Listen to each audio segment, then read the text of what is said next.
TDP అధినేత నారా చంద్రబాబు నాయుడు ఎన్నికల ముందు అధికారమే లక్ష్యంగా రాష్ట్ర ప్రజలకు వరాల వర్షం కురిపించారు.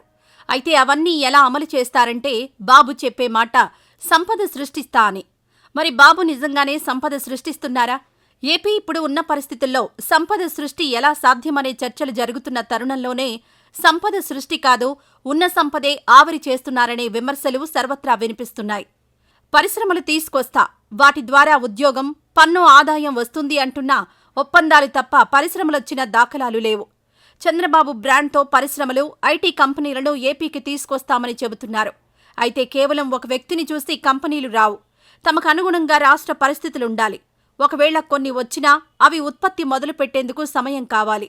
ఈలోపు ఉన్న సంపద మొత్తం అనవసరంగా ఖర్చు చేస్తున్నట్టు కనిపిస్తోంది. చంద్రబాబు నాయుడు ఎన్ని కొత్త పరిశ్రమలు తీసుకురాగలరో, ఎన్ని ఉద్యోగాల్లో స్థానికులకు అవకాశం ఇవ్వగలరో తెలియదు కానీ ఎన్ని అప్పులు చేస్తున్నారో, ఎంత ప్రజాధనం వృధా అవుతుందో స్పష్టంగా కనిపిస్తోంది. తాజాగా యోగాంధ్రకైన ఖర్చుపై పలు రకాల ఊహాగానాలు వినిపిస్తున్నాయి. ఒక్క రోజులోనే 1,00,000 ప్రదేశాల్లో 2 కోట్ల మంది రిజిస్ట్రేషన్ చేసుకుని యోగాలో పాల్గొన్నారని, ఇది ఒక గిన్నిస్ రికార్డని ప్రభుత్వం చెబుతోంది. పాల్గొన్న వారికి ఒక టీషర్ట్, ఒక యోగా మ్యాట్, సర్టిఫికెట్ ఫ్రీగా ఇచ్చారని ప్రచారం జరుగుతోంది. ఇదే నిజమైతే యోగాంధ్ర ఖర్చు భారీగానే ఉంటుంది. తక్కువలో వేసుకున్న టీషర్ట్, యోగా మ్యాట్ సుమారు 300 రూపాయలుంటుంది. అంటే 600 కోట్ల రూపాయలు.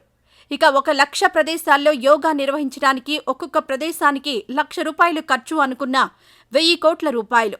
ఇక వైజాగ్ ప్రధాన ఈవెంట్కి 100 కోట్లు ఖర్చు పెట్టారని సమాచారం.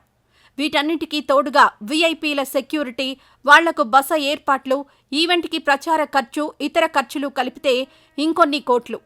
ఇలా ఎంత తక్కువగా వేసుకున్నా 2,000 కోట్ల రూపాయలు ఒక్కరోజు యోగా డేకి ఖర్చు పెట్టారా అన్న సందేహాలు రేకెత్తుతున్నాయి. సంక్షేమం చేయమని అడుగుతుంటే గల్లాపెట్టి ఖాళీగా ఉందని చెప్తూ మరోవైపున 1,000 కోట్ల రూపాయలు అప్పులు తెస్తూ ఇలా ఈవెంట్లకి ఖర్చులు పెడుతున్నారు. వైసీపీ నేతలు యోగాంధ్రకి 300 కోట్లు ఖర్చయ్యాయని అంటున్నారు. అయితే క్షేత్రస్థాయికి వెళ్లి మొత్తం పరిశీలిస్తే భారీగానే ఖర్చయినట్టు తెలుస్తోంది. 10 లక్షల కోట్ల అప్పుల్లో ఉన్న రాష్ట్రంలో 300 కోట్లు ఖర్చు పెట్టి యోగాంధ్ర చెయ్యమని ఎవరు అడిగారు?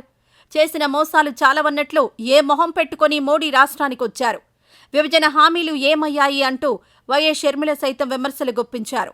అయితే యోగాంధ్ర కార్యక్రమానికి కేంద్ర ప్రభుత్వం కూడా తనవంతు సహకారం అందించిందని ముఖ్యమంత్రి చంద్రబాబు అంటున్నారు. యోగాంధ్ర కార్యక్రమం కోసం కేంద్ర ప్రభుత్వం 75 కోట్లు కేటాయించింది. ప్రజల శ్రేయస్సు కోసమే ఈ కార్యక్రమం చేపట్టామని చంద్రబాబు చెప్పుకొచ్చారు. ప్రజల ఆరోగ్యం, మానసిక ప్రశాంతతకు యోగా ఎంతో మేలు చేస్తుందని, అలాంటి కార్యక్రమాలపై విమర్శలు చేయడం మానుకోవాలని ఆయన హితవు పలికారు. మరి బాబు చెప్పిందే నిజమైతే ఖచ్చితంగా ఈ కూటమి ప్రభుత్వం ఈ యోగాంధ్ర ఖర్చుల మీద శ్వేతపత్రం విడుదల చేయాలనే డిమాండ్స్ వినిపిస్తున్నాయి.